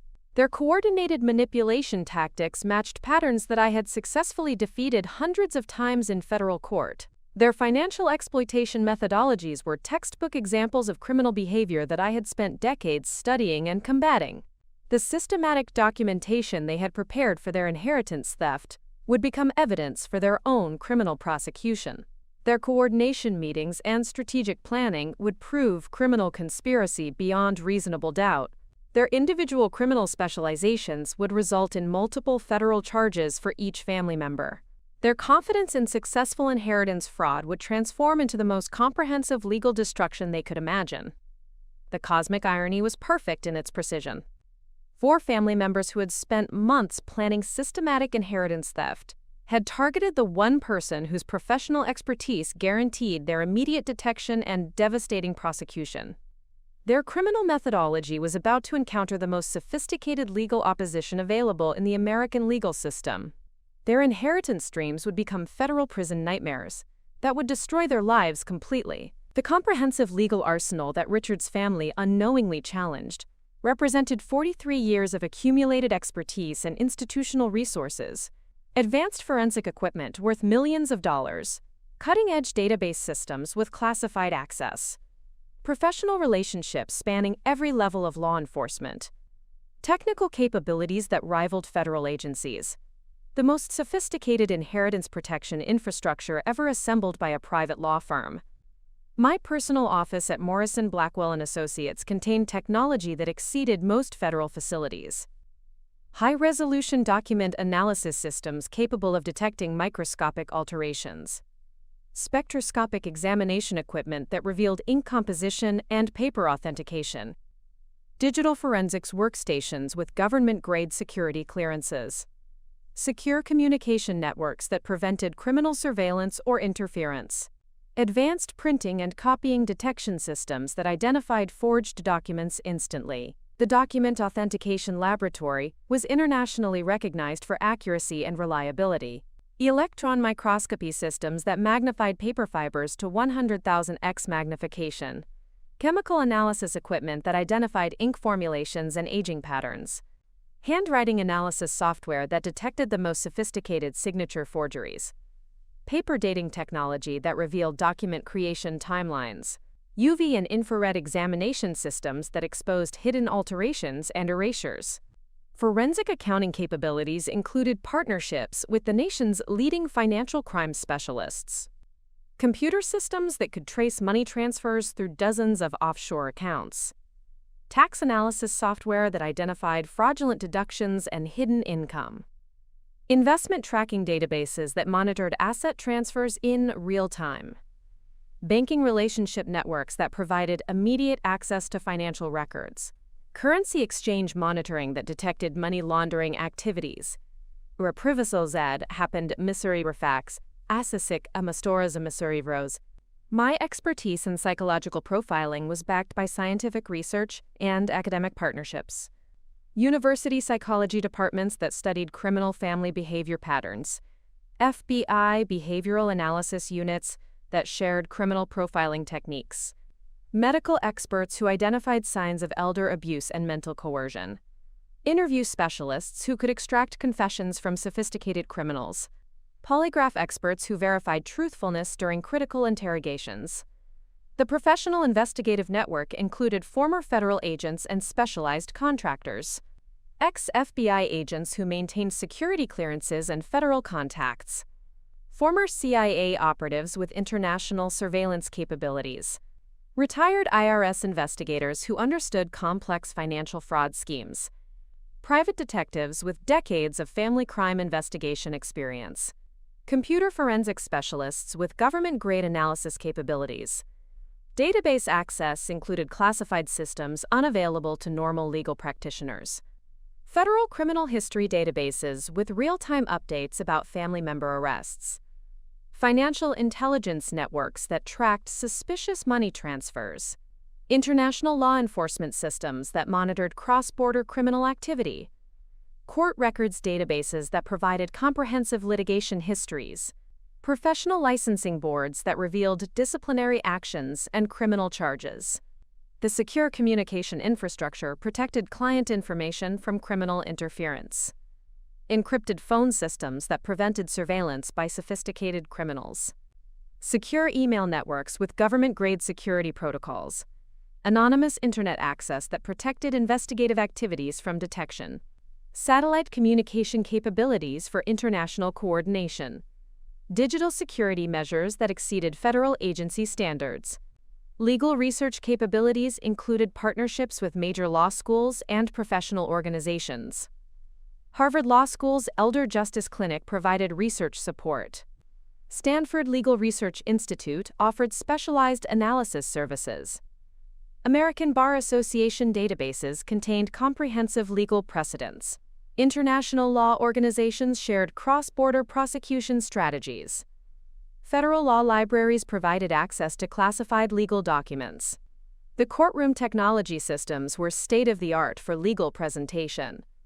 Digital evidence display systems that revealed microscopic document details. Audio-visual equipment that presented complex financial analysis clearly. Computer animation systems that demonstrated criminal coordination timelines. Interactive displays that allowed jury examination of forensic evidence. real-time transcription systems that captured every word of testimony. Expert witness networks included the nation's leading specialists in relevant fields. Forensic document examiners, with unshakable credibility. Medical professionals who could identify elder abuse patterns. Financial experts who understood complex money laundering schemes. Computer specialists who recovered deleted criminal communications. Psychological profilers who explained criminal family dynamics. The legal precedent library contained every significant inheritance fraud case in American history. Detailed analysis of successful prosecution strategies. Comprehensive examination of defense tactics and their failures. Statistical analysis of jury responses to different evidence presentations. International case studies that provided additional prosecution techniques. Academic research that supported innovative legal arguments. Quality assurance procedures ensured accuracy in all technical analysis. Regular calibration of forensic equipment by certified technicians. Peer review of document analysis by independent experts. Double verification of financial calculations by separate specialists. Cross-referencing of database searches to prevent errors. Systematic documentation of all investigative procedures for court presentation. The client protection services extended beyond traditional legal representation. 24-hour emergency response teams for immediate threats. Physical security coordination with professional protection services. Asset protection measures that prevented unauthorized transfers. Safe house networks for clients facing violence or intimidation. Medical coordination for clients suffering from abuse-related health problems. Training facilities included mock courtrooms and evidence presentation systems. Full-scale trial preparation areas with jury simulation capabilities. Video recording systems for witness preparation and testimony review. Digital evidence presentation practice areas. Cross-examination training facilities with professional feedback systems. Continuing education classrooms for staff development and client seminars. The international coordination capabilities facilitated cross-border prosecution efforts. Embassy relationships that expedited legal cooperation requests. Foreign law firm partnerships that provided local legal expertise. Currency exchange monitoring that detected offshore money laundering. Extradition coordination that brought criminal family members back for prosecution. Asset recovery networks that retrieved stolen money from foreign accounts. Computer forensics laboratories contained equipment that exceeded law enforcement capabilities. Data recovery systems that restored deleted files from damaged hard drives. Network analysis tools that traced criminal communications across multiple systems. Encryption-breaking software that revealed hidden criminal coordination. Digital timeline reconstruction that demonstrated criminal conspiracy development. Mobile device analysis that recovered deleted text messages and call records. The psychological evaluation facilities included specialized interview rooms and assessment tools.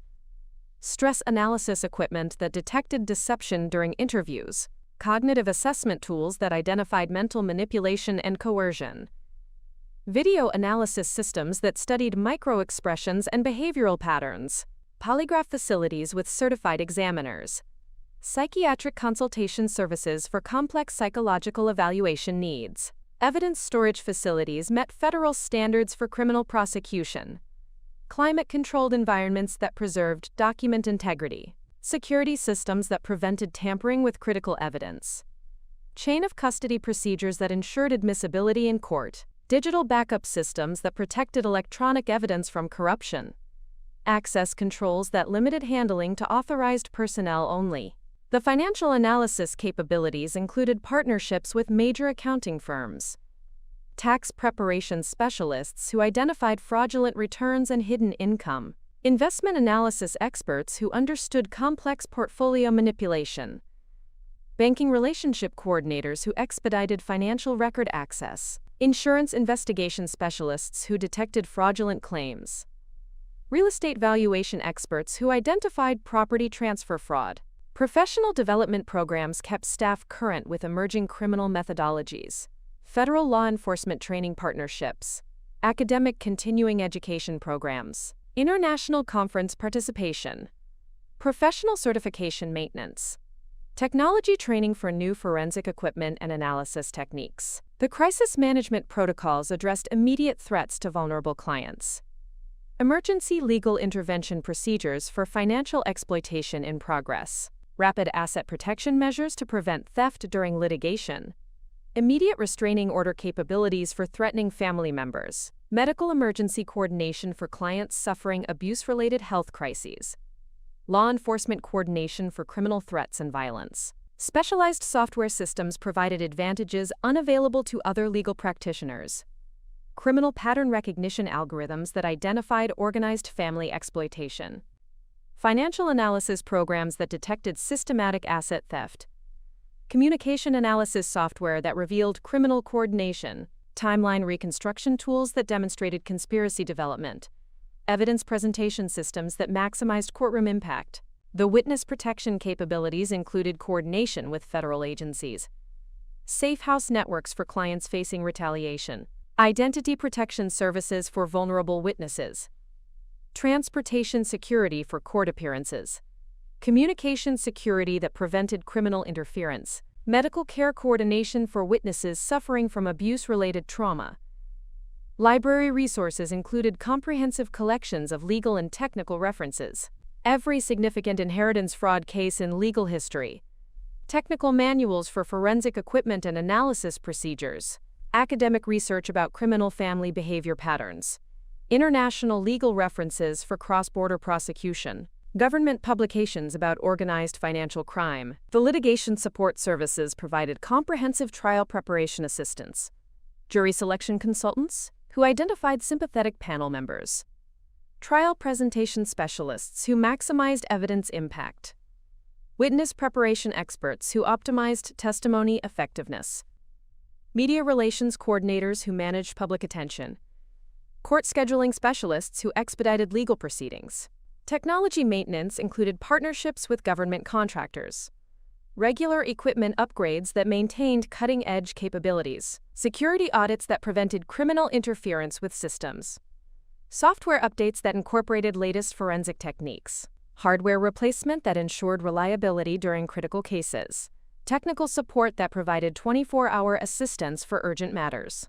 The academic partnerships provided research support for complex cases. University criminology departments that studied family exploitation patterns. Psychology research programs that explained criminal behavior development. Business schools that analyzed financial fraud methodologies. Law schools that developed innovative prosecution strategies. Medical schools that identified abuse-related health problems. International law enforcement relationships facilitated global prosecution efforts. Interpol coordination for cross-border criminal investigation. FBI international cooperation for complex financial crimes. DEA partnerships for drug-related inheritance fraud. Customs coordination for money laundering detection. Treasury Department cooperation for tax fraud prosecution. The client intake procedures ensured comprehensive understanding of each case. Detailed questionnaires that identified all forms of potential abuse. Financial analysis that revealed systematic exploitation patterns. Family dynamic assessment that predicted criminal behavior. Risk evaluation that determined immediate protection needs. Evidence preservation that secured critical proof before trial. Professional certification programs maintained staff expertise at highest levels. Continuing legal education requirements exceeded Bar Association minimums. Technical training for forensic equipment operation. Security clearance maintenance for classified database access. International law certification for cross-border cases. Expert witness qualification for specialized testimony. The case management systems tracked every aspect of complex litigation. Digital file organization that provided instant access to critical documents. Timeline tracking that demonstrated criminal conspiracy development. Evidence cataloging that ensured nothing was overlooked. Witness coordination that maximized testimony effectiveness. Court scheduling that expedited legal proceedings. Emergency response protocols addressed immediate threats to client safety and assets. Rapid restraining order procedures for threatening family members. Emergency asset protection that prevented theft during legal proceedings. Immediate law enforcement coordination for criminal threats. Medical emergency response for abuse-related health crises. Safe house coordination for clients facing violence. The competitive intelligence capabilities monitored opposing counsel and criminal defendants. Background investigation of defense attorneys and their tactics. Financial monitoring of criminal family members during litigation. Communication surveillance that detected coordination between defendants. Social media monitoring that revealed criminal planning. Court record analysis that predicted defense strategies. Quality control procedures ensured accuracy in all legal work. Systematic case review by senior partners before court filings. Independent verification of all forensic analysis. Peer review of legal strategies by experienced colleagues. Client feedback systems that identified areas for improvement. Regular audits of all procedures and protocols. The technological superiority that Richard's family unknowingly challenged was unmatched in private legal practice. 43 years of accumulated expertise and institutional resources. Millions of dollars invested in cutting-edge forensic equipment. Professional relationships spanning every level of law enforcement. Database access that exceeded most government agencies. Technical capabilities that rivaled federal crime laboratories. Their amateur criminal planning was about to encounter professional-grade detection and prosecution capabilities. Their systematic inheritance fraud would be exposed by forensic analysis they couldn't imagine. Their coordinated family conspiracy would be dismantled by investigation techniques beyond their comprehension. Their financial exploitation would result in criminal prosecution supported by evidence they couldn't challenge. The arsenal that Marcus, Jennifer, Thomas, and Patricia had unknowingly provoked was specifically designed to detect and defeat their exact type of criminal methodology. Every piece of equipment they would face had been used to convict family members for similar crimes. Every database they would encounter contained records of identical criminal enterprises. Every technique they would experience had been refined through decades of successful elder abuse prosecution. Their confidence in successful inheritance theft was about to collide with the most sophisticated legal defense ever assembled for elder abuse victims. Their systematic criminal planning would become evidence for their own prosecution. Their family coordination would prove criminal conspiracy beyond reasonable doubt. Their inheritance dreams would transform into federal prison nightmares that would destroy their lives permanently. The superior arsenal they had challenged was ready for deployment. Advanced technology that would expose every aspect of their criminal enterprise. Professional relationships that would ensure comprehensive prosecution. Legal expertise that would guarantee maximum sentences for their systematic abuse. Technical capabilities that would document their crimes with overwhelming precision. Richard's family had targeted the wrong widow. Their inheritance fraud had encountered the most qualified legal opposition in the American justice system. Their criminal methodology was about to be defeated by expertise they couldn't comprehend.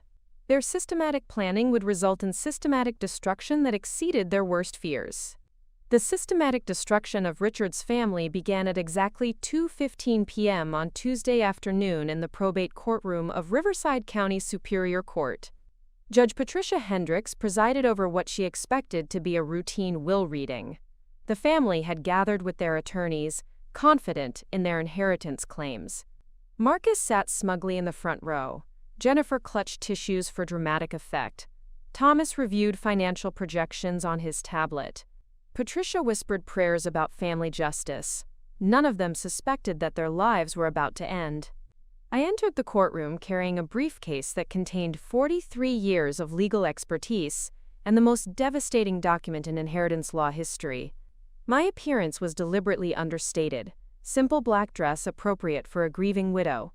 Modest jewelry that suggested financial restraint.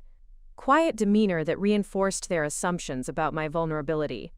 Perfect camouflage for the legal predator about to destroy them completely. Judge Hendricks called the proceeding to order at 2:20 p.m. The bailiff announced the matter of Richard Morrison's estate. The court clerk verified all parties present. The stenographer prepared to record what everyone assumed would be routine inheritance distribution. The family attorneys shuffled papers confidently. Richard's relatives exchanged knowing glances about their impending wealth. The moment I stood to address the court marked the beginning of their total annihilation. "Your Honor," I began in a voice that carried decades of courtroom authority, Before we proceed with the document that Richard's family believes to be his last will and testament, I must inform the court that the real will tells a very different story. A story of systematic elder abuse, financial exploitation, and criminal conspiracy that will shock this courtroom and destroy these people's lives forever. The silence that followed was absolute and devastating. Marcus stopped smiling. Jennifer dropped her tissues. Thomas looked up from his tablet in confusion. Patricia's prayers caught in her throat. Their attorneys exchanged worried glances. Judge Hendricks leaned forward with sudden interest, the stenographer's fingers poised over her keys. Furthermore, Your Honor, I am not merely Richard Morrison's grieving widow. I am Eleanor Catherine Morrison, Senior Partner of Morrison, Blackwell Associates, and the most experienced elder abuse prosecutor on the West Coast. For 43 years, I have dedicated my career to detecting, exposing, and destroying exactly the type of criminal enterprise that these 4 individuals have been operating against my late husband. The color drained from Marcus's face. Jennifer began trembling uncontrollably. Thomas's tablet slipped from his hands. Patricia made a choking sound. Their attorneys started whispering urgently among themselves. The bailiff moved closer to the family section. Judge Hendricks called for order in a courtroom that had suddenly become a crime scene. The document I hold contains Richard's actual final wishes, I continued, raising the real will like a weapon. But more importantly, it contains detailed evidence of criminal activity spanning 3 years. Systematic financial theft totaling over $500,000. Emotional manipulation and elder abuse. Coordinated conspiracy to commit inheritance fraud. Criminal exploitation of a vulnerable adult by his own family members. Marcus tried to stand, but his legs wouldn't support him. Jennifer began sobbing hysterically. Thomas stared in shock as his criminal enterprise collapsed. Patricia clutched her chest as if suffering a heart attack. Their attorneys requested immediate recess to confer with clients. Judge Hendricks denied the request and ordered me to continue. Richard Morrison was not the confused elderly man his family portrayed to this court. He was a brilliant businessman who recognized their systematic exploitation and took steps to protect his assets from their criminal activities. 6 months before his death, Richard and I completely restructured his estate plan to ensure that his abusers would face comprehensive legal consequences. The real will contained provisions that exceeded their worst nightmares. Complete disinheritance of all 4 family members who had exploited Richard's generosity. Detailed documentation of every fraudulent loan and fabricated emergency. Legal authorization for me to pursue criminal prosecution for elder abuse. Asset forfeiture procedures that would seize everything they had purchased with stolen money. Charitable donations that would publicly humiliate their memory. Marcus Morrison, I announced, reading from the will, is hereby completely disinherited due to systematic financial theft totaling $180,000 through gambling-related fraud, fabricated emergencies, and emotional manipulation. All loans made to Marcus are declared fraudulent and subject to immediate repayment with interest and penalties. Marcus collapsed in his chair as the full scope of his destruction became clear. The will contained detailed records of every fraudulent loan. Bank records proving his gambling addiction, documentation of fabricated emergencies, evidence of emotional manipulation tactics, proof of criminal intent and systematic elder abuse.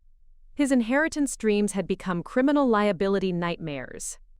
Jennifer Morrison Walsh, I continued relentlessly, is hereby disinherited for systematic elder abuse through emotional manipulation and fraudulent financial requests totaling $95,000.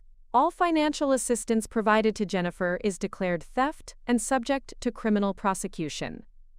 Jennifer's sobs echoed through the silent courtroom. The will documented her systematic exploitation in devastating detail.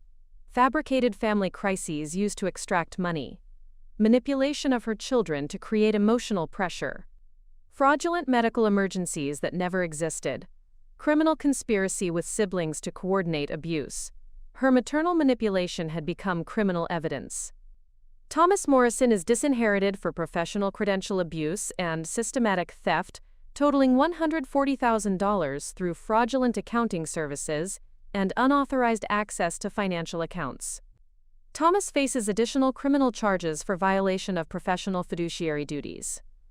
Thomas understood that his professional destruction was complete and permanent. The will contained forensic accounting evidence of his systematic theft, bank records showing unauthorized transfers, professional licensing violations that would end his career, criminal conspiracy evidence involving multiple family members. His accounting expertise had become criminal liability.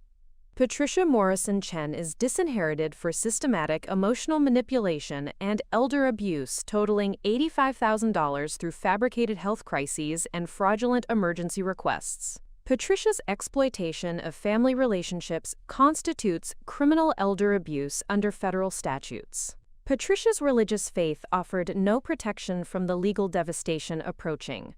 The will documented her systematic manipulation techniques. Medical records proving fabricated health crises, financial evidence of fraudulent emergency requests, coordination with siblings in criminal conspiracy. Her emotional manipulation had become federal criminal evidence. Judge Hendricks ordered the bailiff to maintain courtroom security as the family's emotional breakdown intensified. Marcus was hyperventilating. Jennifer required medical attention. Thomas sat in stunned silence. Patricia was praying desperately. Their attorneys were frantically texting colleagues for emergency assistance.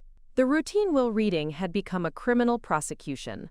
The total amount of systematic elder abuse committed by Richard Morrison's family members exceeds $500,000 in direct financial theft, I announced to the shocked courtroom. This does not include the emotional trauma, psychological manipulation, and systematic destruction of Richard's final years by people who claimed to love him. But the financial devastation was only the beginning of their destruction. The real will contained provisions that would systematically dismantle every aspect of their lives. Asset forfeiture procedures that would seize their homes, cars, and possessions. Criminal referrals to federal prosecutors for elder abuse charges. Professional licensing board notifications that would end their careers. Public notifications that would destroy their reputations permanently. Furthermore, I continued as their horror deepened, Richard Morrison has authorized me as his executor to pursue criminal prosecution against all family members who systematically abused his trust and generosity. Federal prosecutors have already been contacted. Criminal charges are being filed today. The FBI agents who entered the courtroom at that moment confirmed their worst fears. Special Agent Sarah Martinez and her team had been coordinating with my office for weeks. Federal warrants had been issued based on evidence contained in Richard's will. Elder abuse charges carrying mandatory minimum sentences. Financial fraud charges with asset forfeiture provisions. Criminal conspiracy charges that would destroy their families. Marcus Morrison was arrested first on charges of systematic elder abuse and financial fraud. The handcuffs clicked as his insurance career ended forever. His gambling debts would remain while his assets were forfeited. His children would learn that their father was a criminal who had stolen from their grandfather. His reputation was destroyed beyond repair. Jennifer Morrison Walsh collapsed as agents placed her under arrest for elder abuse and emotional manipulation. Her children watched in horror as their mother was taken away in handcuffs. Her dental hygienist license would be revoked permanently. Her family would face public humiliation and financial ruin. Her manipulation tactics had become federal criminal evidence. Thomas Morrison offered no resistance, as agents arrested him for professional fraud and systematic theft. His accounting practice was seized as a criminal enterprise. His professional licenses were revoked immediately. His bankruptcy history would be joined by criminal conviction and federal prison. His expertise had become criminal liability. Patricia Morrison Chen required medical attention, as agents arrested her for elder abuse and criminal conspiracy. Her restaurant failure seemed insignificant compared to federal prison. Her marriage would not survive the public humiliation. Her religious community would learn of her criminal exploitation of family relationships. Her faith offered no protection from justice. The media attention that followed exceeded anything Riverside County had experienced. National news outlets covered the story of elder abuse exposed during a will reading. Legal journals analyzed the innovative prosecution strategies. Elder advocacy groups praised the comprehensive justice achieved. Law enforcement agencies studied the case as a model for elder abuse prosecution. The civil asset forfeiture proceedings began immediately after criminal arrests. Every purchase made with money stolen from Richard was subject to seizure. Marcus's house, purchased with fraudulent loans from his father. Jennifer's car, bought with fabricated emergency funds. Thomas's office equipment, acquired through professional theft. Patricia's jewelry, purchased with fraudulent crisis money. The criminal trials that followed were legal landmarks in elder abuse prosecution. I testified as the primary witness against each family member. 43 years of expertise was brought to bear against their amateur criminal enterprise. Forensic evidence overwhelmed their defense attorneys. Jury verdicts were unanimous and devastating. Marcus Morrison received the maximum sentence of 15 years in federal prison without possibility of parole. His gambling addiction was no excuse for systematic elder abuse. His insurance career was permanently destroyed. His children would grow up knowing their father was a convicted criminal. His financial problems had become a life sentence.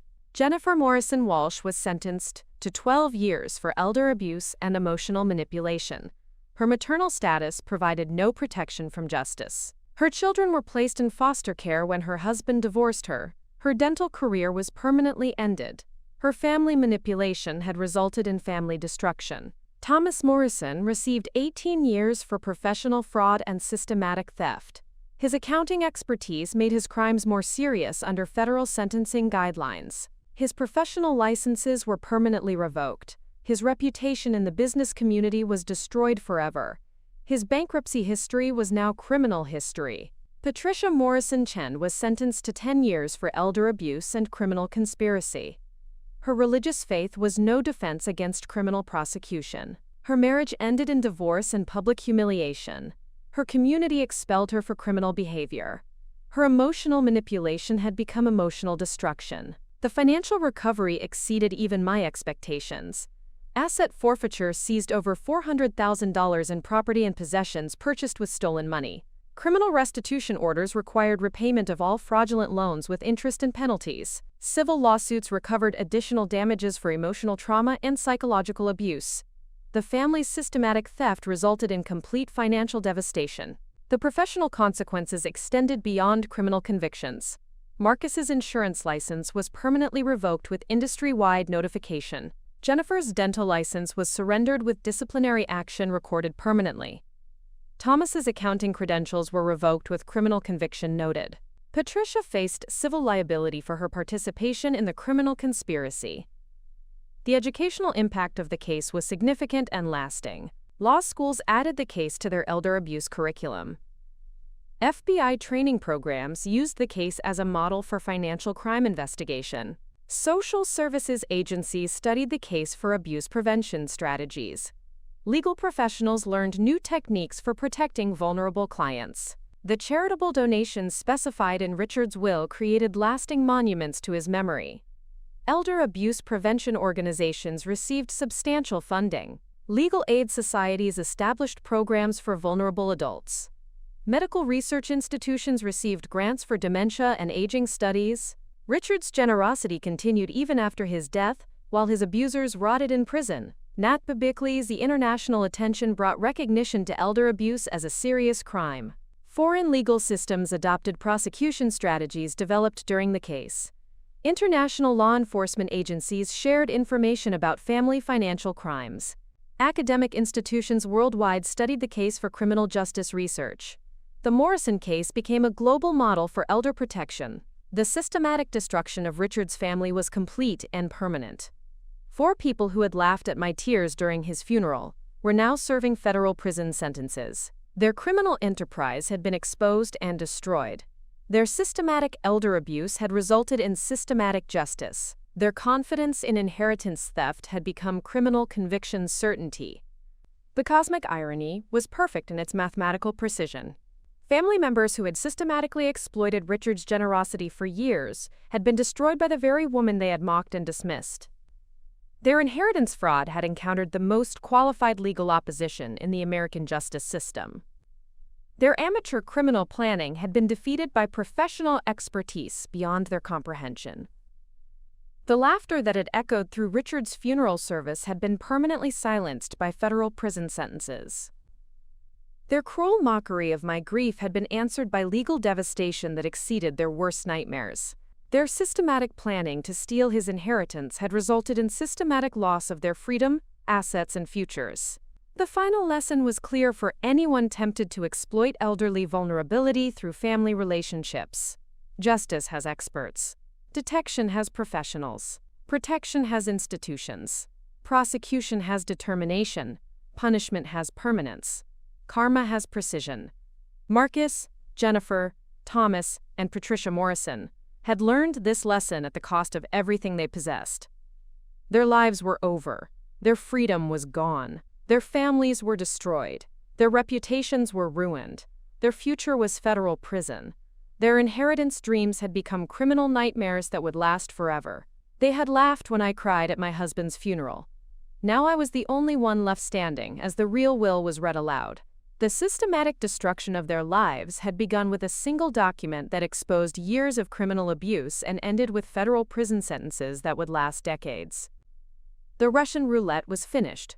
They had bet their lives on inheritance fraud and lost everything. I had protected Richard's memory and legacy while ensuring that his abusers faced comprehensive justice. The cosmic irony was complete, and the punishment was permanent. Richard Morrison's estate went to worthy causes that would help protect other elderly adults from family exploitation. His abusers went to federal prison, where they would spend years contemplating their catastrophic miscalculation.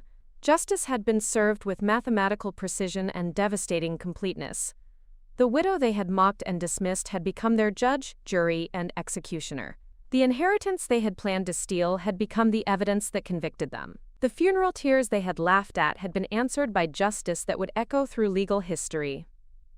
Eleanor Catherine Morrison had spoken. Richard's family had been destroyed. Justice had prevailed completely. Up next, you've got 2 more standout stories right on your screen. If this one hit the mark, you won't want to pass these up. Just click and check them out. And don't forget to subscribe and turn on the notification bells so you don't miss any upload from us.